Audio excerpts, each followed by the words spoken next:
Thank you very much, everybody. This is very exciting to me as a builder, somebody that builds lots of big, nice projects before I got here. And we're doing some of the best in the world right now. This is all about the Dulles Airport remodeling. It's considered one of the worst airports anywhere in the world. We're going to make it maybe the best with some hard work and some good thought process. But thank you for being here as we unveil exciting plans for a major and long overdue renovation and reconstruction of Washington's really horribly thought of Dulles International Airport. I want to thank Secretary of Transportation Sean Duffy. He's fantastic. He's doing a great job, including having to do with the safety of airlines and getting in with the control towers and all new equipment that we'll be ordering in the not too distant future. So that we'll go from, again, one of the worst countries in the world for that, and we'll end up being one of the best countries in the world. That's automation, having to do with landings, takeoffs, and safety. But for his leadership at this important project, and that's the Dulles project, thanks as well to the CEO of United Airlines, Scott Kirby. Thank you, Scott. CEO of the Metropolitan Washington Airports Authority, Jack Potter. Thank you, Jack. And we've developed a great relationship with them. We're going to make this something special. As well as a member of the Airports Authority Board of Directors, Trent Morse. Thank you, Trent. Thank you very much. Dulles Airport is the primary international gateway to our nation's capital, which is now one of the safest cities in the country. It's one of the hottest cities in the country. We are the hottest country in the world. But our nation's capital has made tremendous improvements in the last year and a half since we got here. Crime is down by 84%. We've removed almost 8,000 career-hardened criminals. And amazing statistic, 2% of the people cause 91% of the crime. And we can handle that really easily. So they've done, I just want to thank our great National Guard and the Metropolitan Police and others that worked with us. But the job in Washington, everyone's talking about. I can also say, if you look at Memphis, Tennessee, where crime was rampant, and it's down now 71%, and it'll go down still further. And Louisiana, New Orleans, the governor called, he said, we need help. And we gave him help, and the crime is down 72%. And they just finished Mardi Gras, and they said it was the safest Mardi Gras on record. So we have a modernization of Dulles that's sorely needed. Last year's J.D. Power ranked Dulles 23 out of 27. That's a very bad ranking. Large airports nationwide, so it ranks at the bottom of the list, just about the bottom of the list. After an extensive review of more than 30 proposals with the top architects anywhere in the world, and I was involved with Sean and with a lot of other people actually, but Scott was very much involved, I can tell you. But we are announcing plans to add more than 5 million square feet of new or renovated space. We'll replace the current C&D concourses, which are basic disasters, all the while preserving the iconic original terminal. That is one of the great architects of the world did the original terminal, and it was very, very important that it be left. That's one of the reasons. It was both an asset and a liability. The liability is that nobody wanted to build anything near it, and people had to walk crazy distances, and it's no good, not acceptable. So we've addressed it all, and we have a plan that's going to be phenomenal. But we're going to replace the C&D concourses and preserve the iconic original terminal that first made the airport an architectural landmark. So it's going to be something you can sort of see a little example of it right here. That's your front. On the other side of the street, we're building a massive 9-story, 8-story, 10-story, we're not sure yet, but we're building a parking garage that will be right next to the terminal. You'll walk right across the street, and you'll have a glass bridge, a number of glass bridges that will go right into the terminal. Right now, you have to walk so far. You have to walk blocks and blocks to get to the terminal. And we have an empty site right directly across the street that nobody wanted to tinker with, which was crazy. So we're going to have a magnificent garage. What would you say, Sean? How many cars? 32,000 parking spaces. 32,000. It'll be actually the largest garage in the world. 32,000 is big. Mostly above ground. We don't like down. People don't like going down underneath. Mostly above ground. It'll be beautiful. but a central walking tunnel and a new air train connections will provide travelers with easy options. Really, it's an impossible airport. You get off a bus, you go into a train, you get from a train, you get onto another bus. It's a worse airport. This plan also includes expanded options for parking, modern check-in areas, more efficient security screenings, hotels, et cetera, et cetera. We have a beautiful hotel right on the property, but further away so that we can give the good location, frankly, the best location, to parking. So people literally will be able to park their car and walk 15 yards and they'll be in the terminal. In addition, many of the new restaurants and shops will be added, including plans for one of the largest United Polaris lounges anywhere in the world, and it'll be a beautiful level of luxury. This transformation is another step in our ongoing efforts to make Washington, D.C. safe and beautiful again. The safety aspects, both in terms of the airlines and in terms of crime, are unparalleled for what we're doing. For years, the United States has watched other major cities around the globe welcome travelers with grand and modern airports, yet the last major airport built in the United States was Denver in 1995, and it hasn't gotten very great reviews. That's more than 30 years ago. So we're doing something with Dulles that's going to make it, I think, the top, maybe the top anywhere in the world. And by the way, Palm Beach is going to be one of the top too. Palm Beach is going to be incredible what the plans are. The people, Joe, and all the people working in Palm Beach that have done such an incredible job. That's going to be an unbelievable airport very shortly. So it's time to ensure that the United States has the greatest airports anywhere in the world, and we're starting right here with the capital city. And you can see just before Sean goes up, if you take a look, this is only showing the terminal in one rung, but you have numerous of them. You have here, here, here, and you have a spine coming. Here's your main entrance. You have a spine coming right through the building into these massive ports. Now, the planes won't have to be bothered because we drop down a little bit and our walkway is underneath. We have walking systems that go very quickly, or you can walk because it's very close. But this is it. So you enter here. You have a parking garage, which will be built right here. This whole thing is parking garage. Probably 32,000 cars. That'll be a world record. And very convenient, and then you'll have glass tunnels that go into the airport right from here. So you'll be one story above. This road stays, beautified and stays. We keep this is your landmark. This is all new. This is your first tunnel, and then you drop down from there on. And so that when you have the planes, we'll be able to go right across without having to go back, make turns or anything else. It's going to be amazing. It'll be one of the largest airports anywhere in the world, and I think it'll be actually one of the most efficient and the best. So I'd like to ask Secretary Duffy to say a few words, and then Jack Potter, and I'd like to welcome a very great gentleman to our midst, Jensen Wong, who's here someplace, and he's, if we can do with an airport like he does with chips, it'll be the greatest airport anywhere in the world. He looks at this problem as being a very simple, problem to solve because his chips are a little bit more complicated.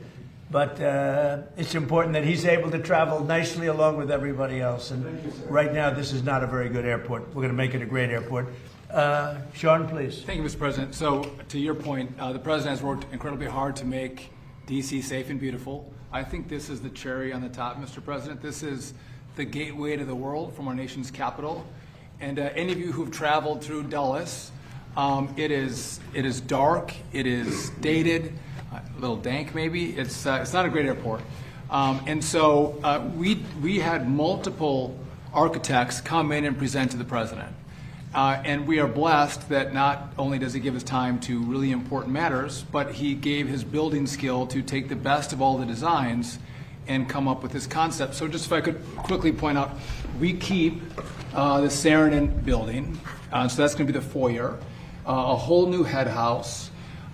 We are going to get rid of the people movers, Mr. President. So if you don't know what these are like elevated buses. It's kind of like, it looks like it's from Star Wars, if you will. And they're slow and people are angry about them.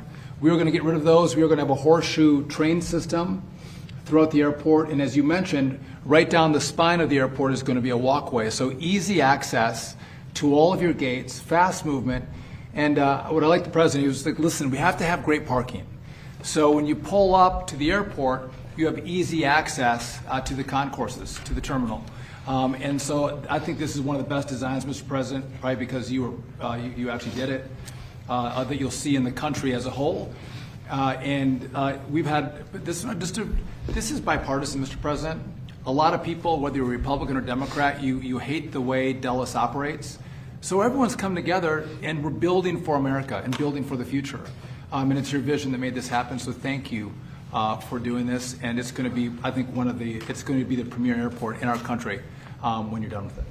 Well, thus far, what John said about bipartisan really is bipartisan, and I don't know if that's because it's the right thing to do, which it is, but it's also that whether you're a Republican or Democrat, you don't want to go and be subjected to this airport, because this airport is it's a terrible place to be, and it's going to be, I believe it's going to go, it'll be rated, within a few years, it'll be rated the best airport in the country. So it's going to be so efficient. Right now, it's totally inefficient. Between the trams and the Star Wars thing that they call it, the Star Wars, and elevated buses, and nobody knows what's going on. It's a real mess. And as you know, United is subjected to it. It doesn't help United very much. He's been very much involved with what we've done, and other airlines too. And I have to say that we've had over 30 architects and 30 different designs, and we did a little cherry picking, and we spoke to a lot of people about it, and we've come up with a plan that's efficient and really beautiful, and I think it's going to give you one of the most beautiful, keeping the Saarinen. So Saarinen was one of the great architects of the world, and when he built this 30 years ago, I guess, or about that, this was considered one of the eighth wonder of the world. This was considered the greatest terminal anywhere in the country, and it needs some work, it needs some fix-up, but it'll be architecturally amazing, the rounded glass and the whole thing, massive sheets of glass. Cost was no object, unfortunately or fortunately, and we're going to be using that, and it's going to be fixed. We're using it again as the primary entrance, and almost that's about it, because essentially this is a brand new airport, and yet we're going to be able to work it well enough that it'll work at least as efficiently as it works right now. And in the end, you're going to end up with, I think, maybe the best airport and one of the biggest airports anywhere in the world. And it's going to be a great thing for Washington, D.C. So could I ask Jack to say a few words, please? Yes. Jack? Thank you, Mr. President. Thank you for your inspiration here and challenge. You challenged all of us to step into the issues that you just described. We're very proud of the process that we've gone through. We're very happy that United Airlines, the Airports Authority, and the other airlines have agreed to step up and fund this thing. So this is not requiring federal dollars. This is going to be airport-generated dollars, airline contributions, which is phenomenal. It means that we're off to a fast start here. We're engaging with the Saarinen family to make sure that they stay intimately involved with this. All the aspects that were just described, I think, will make this a world-class airport. And you challenged us to do this. We're building off of growth, though. I have to tell you, our airport was the fastest growing airport in 24 and 25 of any large airport in the country. So we're going to continue to build on the momentum that we have, and we're excited about taking on this challenge, and it will be a challenge to construct this. And our goal is to construct it and make sure that the traveling public there'll be minimal impact to them as they transit through our airport. So again, Mr. President, thank you for your inspiration, and we look forward to you to continue to participate in this in the coming years, because we're going to bring designs to you and other things. So we very much look forward to working with you. Thank you very much. Great job, Tim. Scott, would you like to say something? Well, thank you, Mr. President. Thank you, Mr. Secretary and Jack and everyone. We're really, at United, we're really excited to have this project get off the ground. The terminal that's out there today was built 45 years ago and was meant to be temporary. And so I've spent my whole career at United Airlines waiting for this day, and all the people of United Airlines have spent even longer waiting for the day that we could have really the best airport in the world. And this design is one that works great for the airline. The President talked about how it works great on the outside for the airline, but it's going to be a beautiful airport inside for customers. And it's something that all of us at United, but really all Americans, will be able to be proud of, having an airport when people come into the capital that really represents what the United States of America stands for. So I'm proud of it as a CEO of United, but proud of it as an American as well. That's right. It's going to be a great one. Thank you. And thank you for your help.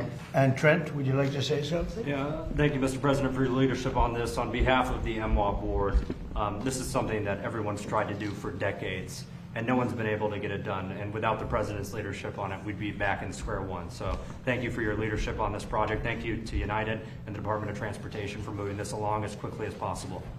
One of the things that is interesting, they were going to build this over a 60-year period.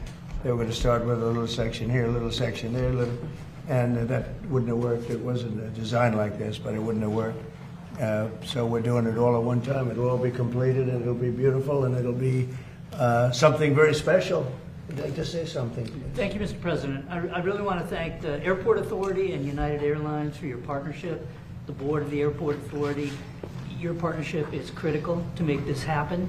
I know you had a plan to improve the airport, but as the President said, it was a long-term plan. We thought it was too modest, too slow, too modest. And with 60 years isn't too long. Decades.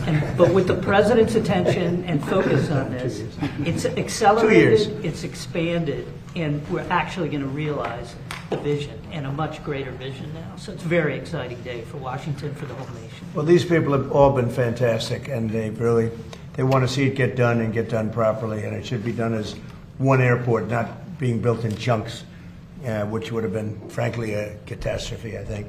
So thank you very much. You have any questions? Mr. President, thank you, Mr. President. Very quickly on this issue, did you just say 2 years? It would take 2 years to We finish think this? we can get it started fairly quickly. It's largely financed, and we need some approvals from Congress probably, but generally speaking, it's been very And bipartisan. then on the drone attack on the LNG tanker off of Egypt, Yeah. what can you tell us about that? And is there any indication it's Iran related? Does it represent Well, a wide I'll give you a report. I've been briefed. It's a little more of the same, but it's going to be straightening out. It's going to be straightening out. In the meantime, we're going to be hitting them very hard because it's our turn to hit them. They know it's coming. They're asking us not to do it, but they tried shooting it last night. So we had 5 rockets shot going 8,500 miles an hour, and all 5 rockets were knocked down to the ground. But they nevertheless took a shot, so it's our turn. And we'll see if we get there with an agreement at some point, but we're going to hit them very hard. Mr. President, first on this, is this expected to affect any incoming or outgoing flights? No, we think we could do it without a lot of disruption, very little. And then It might even be better. On Leader Thune, what's your reaction to him saying that there's no evident path to success on killing the filibuster or passing the Safe America Act? Well, that's too bad for him. I mean, that's too bad for him and too bad for the Republican Party. Do you believe that? He's got the votes. He should get it done. He should be able to get it done. Mr. President, thank you. Dr. Fauci invoked the Fifth Amendment more than 100 times today. Yes, Senator sir. Rand Paul said he's going to hold a vote on holding him in contempt of Congress. Do you think Dr. Fauci should face repercussions for this? Well, I watched the whole thing today, but more importantly, I was a part of the whole Fauci. I inherited Fauci. He was here from the 1980s, so I had him for a period of time. And I disagreed with him on a lot. I would have had to close down the whole country if I listened to him. I went the Federalist way, which is basically to let the governors decide. And generally speaking, the Republican governors did very well. The Democrat governors did not very well. But Fauci wanted to have nobody wearing masks, if you remember, and then everybody had to wear 5 masks, as many masks as you could get. I mean, he made a lot of mistakes. And he wasn't a big factor for me. He was a very big factor for Biden. And if you remember, even though we were prime time in terms of that whole disaster of COVID, fewer in the Trump administration than in the Biden administration. We ran it well. Operation Warp Speed was talked about as being one of the great success stories anywhere in the world, actually. And we did a good job. But many more people died under Biden than died in the Trump administration from COVID. COVID was a disaster, but Fauci did not help. Do you think that the DOJ should reopen the investigation into the auto pen, specifically pertaining to Fauci? Well, the only thing you can really think about is the auto pen, because the most powerful thing the president has, they say, is the power of pardon. So he was pardoned by Biden. And I respect that.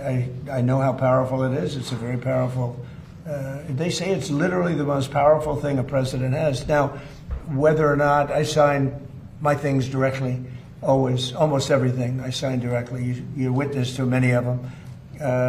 He signed very few. The only thing I know that he signed was Hunter Biden's pardon, but I'm not sure that he signed. He probably didn't sign this one. So I can't tell you what the law is. I've heard that you have to have a lot of proof. You need to have letters. You need to have all sorts of things that the person operating the auto pen has to know exactly what it's all about. He didn't know what it was about because I saw him testify. So maybe there's something on the auto pen. Other than that, the power of pardon is very powerful. One question briefly on the.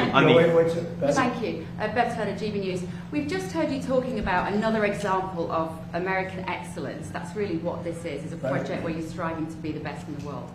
As a Brit, that's really striking to me. You've had a couple of weeks to get to know our new Prime Minister. Have you spoken to him much? And do you think he is the man to lead us to excellence again? Well, he did say one very good thing. He said he's going to open up North Sea oil. If he does that, you're going to be a wealthy country. If he does it reasonably. I was telling Prime Minister Starmer, open up the North Sea. Open it up. You'll be okay. Open it up. They have two problems. They have a huge immigration problem. People coming from all over the world and just camping out in your country. And we've taken a very tough stand. In fact, for 14 months, nobody has come into our country. Zero, which is almost hard to believe, but that's what the report says. Our borders become very strong, and your border's very weak. He's got that problem, and he's got energy problem. He's got windmills all over the place, and anytime you see windmills, you see a failing country. And they're made in China, not used by China, but they're made in China. And you have a thing called the North Sea, and you buy a lot of your energy, as you know, from the North Sea. You buy from Norway, and Norway gets it from the North Sea. They get their oil from the North Sea. And Norway's got trillions of dollars in the bank, trillions. It sells its oil from the North Sea. And Scotland has a better part of the North Sea. And you have 500, 600, 700 years. You have areas of the North Sea that haven't even been explored yet. You have one of the most valuable oil finds anywhere in the world.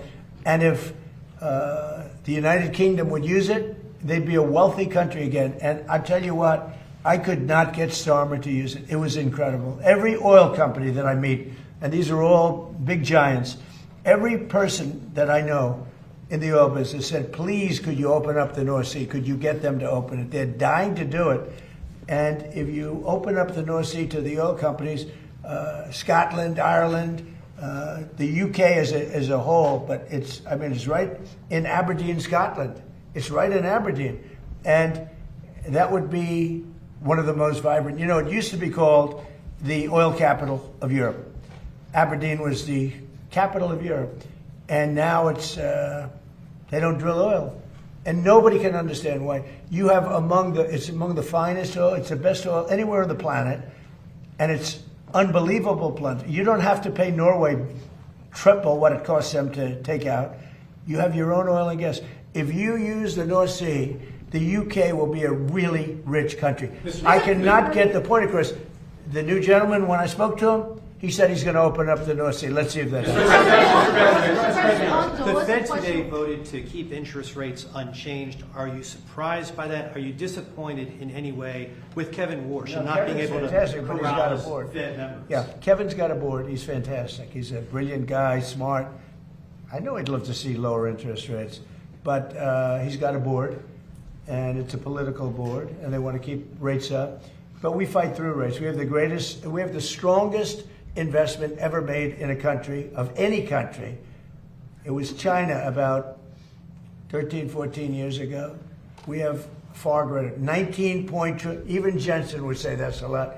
19, and Jensen's spending a tremendous amount of money by hundreds of billions of dollars. He happens to be in the room. He's spending more than United, actually. Yes. Well, he's spending 10 billion. Jensen's spending hundreds of billions, right? I don't know. That's not a bad business again.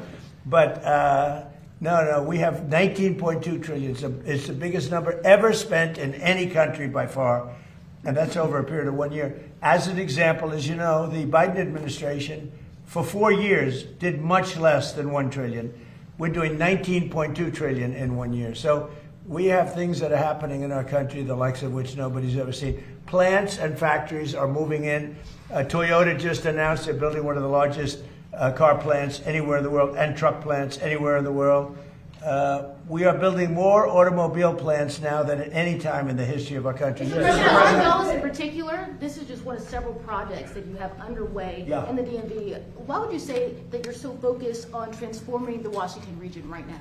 Well, this is an important one. This is travel. So in terms of the importance, I think the Arc is going to be incredible. I think the protected ballroom and military center that we're building at the White House is going to be unbelievable. It's very important. But, this is the airport. This is sort of the lifeblood of a city or a capital, certainly a capital. And this will go from one of the worst, just like Washington. Washington was one of the worst places in this country, and now it's one of the best. You couldn't get into a restaurant because all the restaurants were closing or closed. They were afraid to have it open. Now you can't, if you're a restaurateur, you can't even find space to have a restaurant. The restaurants are booming. So, it's a great thrill. And by the way, if you look, Washington is clean, it's safe, people walk to work. Every day a young man or a young woman comes up and says, "Thank you, sir." I know exactly what he's talking about. They were afraid to walk to work. Now they literally walk to the White House. Washington is now a beautiful and clean. We got rid of the graffiti. 78 monuments and different things have been cleaned. They were strewn with graffiti. We had 28 fountains that not one of them worked. For years, for decades, they haven't worked. They're all up in service, and nobody's seen anything like it. We have it clean. We're changing all the grass in all the parks. That's going to be changed very shortly. The parks are, because the grass is very, grass is like human beings. Grass has a life also. And we're raking, cleaning, and changing all of the parks. We don't have people. We don't have the tents anymore. We don't have all the barbed wire up. We don't have the wire up. Washington's become a beautiful city. It's become a hot city. But, even more importantly, the United States right now is the hottest country anywhere in the world. Mr. President, just a point of clarity on the airport. No federal funding will be required. What did you mean when you said Congress may need to approve that? So it's going to be bonded for $22.5 billion. United is going to partake in part of the payment, but the airlines who participate in the project are going to pay for it. If I can just make one point of clarification. Yeah, we have some permitting we have to do, but we think in the spring, this is both Concourse A. We think we can start construction in the spring of next year. So we're trying to move at the speed of President Trump. It's never fast enough, but we're going as quickly as possible so we can give a deliverable to the American people. And the other thing Sean's doing, which I think is so important, maybe more important, I don't know if it can be more important than this, but he's working on air traffic control. We have an obsolete system. It's 50 years old. You saw the helicopter crash a year ago into a plane. That was a disaster, and things like that would never happen. Bells would have gone off in 4 or 5 minutes before it happened. You would have heard the bells and whistles would have gone off, and a thing like that couldn't have happened if you had proper air control. So what's happened is we're working very hard on getting the finest in the country now in the world. We've examined the systems of almost every good country in terms of air traffic control all over the world, and we have the best people working on it in the world. And it'll make, so often you'll see somebody even bunking into each other at an airport, but where planes come too close, where planes, in the case of the helicopter the helicopter hits the plane, we are working on air traffic control to redo the entire system, including the new towers, because the towers are obsolete. You don't think of it. You see a tower, and it looks fine. You go into those towers, they're literally falling down. So we're talking about new towers and all new air traffic control, which will give us the safest anywhere in the world. Mr. President, why do you think Dr. Fauci invoked the Fifth Amendment so many times today when he has the pardon? And what was stopping him from just giving an honest testimony this morning? Well, look, I've never been a big fan of Fauci. Why he did that was very simple. His lawyer told him to. I don't know if he would have been better off not doing it. There were a lot of questions that I guess he could have answered, and some maybe he didn't feel comfortable in answering. But His lawyer told him to do that. Mr. President, on Iran? Prime Minister Andy Burnham hasn't mentioned publicly migration at all since he's gone into number 10. Did you discuss it with him? I did, briefly. He's going to have to mention it because it's killing your country. Mr. President. Killing you. He won't talk to GB News. He's killing your country. He won't talk to us. And not him. I mean, we'll have to see. I know Starmer did very little about it. And they're coming from all over the world. They're coming from Africa. They're coming from South America. They're coming from different parts of Asia. And they're invading Europe. I mean, they're invading Europe. It's an invasion. And the UK is a prime suspect. Mr. President, on Todd Blanche, Senator John Cornyn of Texas has been hesitant to back the confirmation. Seems to be some sort of deal that he's talking about. What is your reaction to his hesitancy? Well, all I can say is Todd Blanche is outstanding. And I thought it was pretty routine because he's so good. You just wouldn't find a better person. So I don't know, maybe John Cornyn's upset with me because I didn't endorse him. I don't know what it is, but I haven't heard that there's a problem. I heard he's going through quite nicely. And do you think Senate Majority Leader John Thune, after the comments you heard regarding Save America and some other stuff, do you think he's still the man for the job? Well, we're going to find out, and I'll let you know. Mr. President, it was a beautiful service yesterday for Senator Graham, beautiful eulogy that you delivered. As far as Senator Darlene Graham is concerned, based upon your conversations, is she going to focus primarily on foreign affairs like her brother, or will she focus more on domestic issues? I think domestic, really. I've spoken to her a lot, and she's much more focused on domestic, including costs and pricing. And I think she'll be outstanding. Jay Clayton, he was just confirmed by the Senate. Yeah, he's great. Would you like to see him continue with Bill Pulte's work at exposing election Oh yeah, interference sure. in I'm sure he will. 2020? Bill did a great job, and Jay has just been confirmed. And you know, he's outstanding. He was the head of Sullivan and Cromwell for many years, and he's very outstanding. And I think he's going to do a fantastic job. And Bill was great. Yeah, please. Mr. President, in light of advanced ChatGPT AI models escaping their lab and conducting cyber attacks, are you considering stronger controls on AI, and would you consider negotiating? Well, we're looking at AI. We're looking at controls. We're also making sure that we lead. So we're leading China in AI by a lot. China has virtually no controls. It's freewheeling a little bit. So we have to be careful in both ways. We don't want to restrict them, where all of a sudden we come in second to China. Whoever wins with AI is going to win. That's how big it is. So it's bigger than the internet ever was. It's bigger than anything ever was. So I don't want to restrict. I know many of these people. I don't want to restrict them from doing great work. Yeah, please. Under what scenario do you see Iran attacking U.S. installations and personnel overseas and you withdrawing? Or I don't see that. No, we're not. No, we're gonna hit them very hard. I mean, I can actually say that because in that there's very little they can do about it. It was a different group than we're dealing with. They've already apologized, but you know, we got to smack them a little bit. Mr. President, are you going to hit back when they strike? Will I always hit back? Yes. Pretty much. Yes. Mr. President, just want to put clarity on that, sir. Is that in response to the attempted ballistic missile strike on Jordan last night? When you say it's our turn to hit back? Yeah, I think more so that, yeah, because it was another smaller event.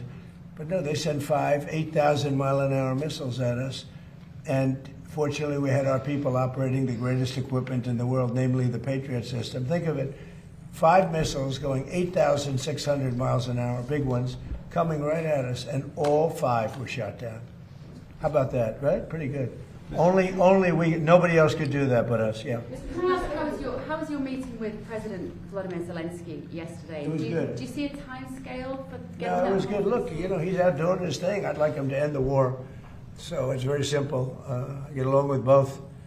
I get along with President Putin. I get along with President Zelensky. And like I told him, I want to end the war, get the war ended. Thousands of people, 25,000 people died last month.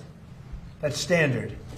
And it's not acceptable. So I said, just end the war. Mr. President, on the war, do you want the House to come back before August 31st to act on the Russia and Iran sanctions bill after it Well, goes if it's to Senate? necessary. I mean, it shouldn't be necessary, to be honest. But if it's necessary, I'd like to, are you talking about the Lindsey Graham? Yeah. So I'd like them to add Iran as tariffs, not just as sanctions. I think it's important. That's what Lindsey wanted, because I heard that they have tariffs on Russia, but not on those 5 countries with having to do with Iran. I'd like to see tariffs on Iran. It would make it much stronger. So perhaps you're very good at this. You can maybe tell them. I think they should put in for Russia, but I think they should put in for Iran. And that's really what Lindsay wanted. Yeah, please. And on Iran, one more, sir, sorry. And good job at the dinner the other night. Thank you. You did a great job. Thank you, I appreciate that. President Xi told you that China would not give or sell Iran any weapons. And there's a new report that Iran's about to get 400 rocket launchers from China going through Pakistan to Iran. Well, that would be surprising. I mean, things like that happen, but that would be surprising. He told me very strongly he wouldn't partake, and he knows I'd be quite disappointed. Yeah, please. Mr. President, And he's coming here, I think, on September 24th.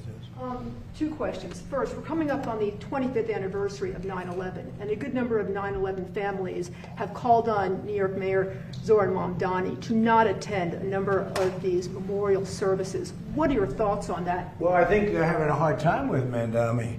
The people having to do with anybody having to do with 9/11 right now, on the victim side, and there are a lot of them, they're very unhappy with what's going on in New York, and they're very unhappy with the mayor. I understand that. Yeah, please. Thank you, Mr. President. Senate Republicans are underway negotiating the budget. Would you sign a CR without the Save America Act protection? Is that something you want to see? I'll have to look at it, but they should get to Save America. How simple can it be? Voter identification, proof of citizenship.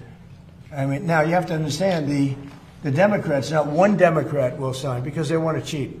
There's no way they can get elected if they don't, if that happens. But we should have unanimous Republican support. And if we don't, people should look at those Republicans. But think of it. Who would not sign voter identification with photo? And who would not sign proof of citizenship? Only people that want to cheat. Thank you very much, everybody. Thank you. Thank you. Thank you, everybody. Thank you. Thank you, Bev.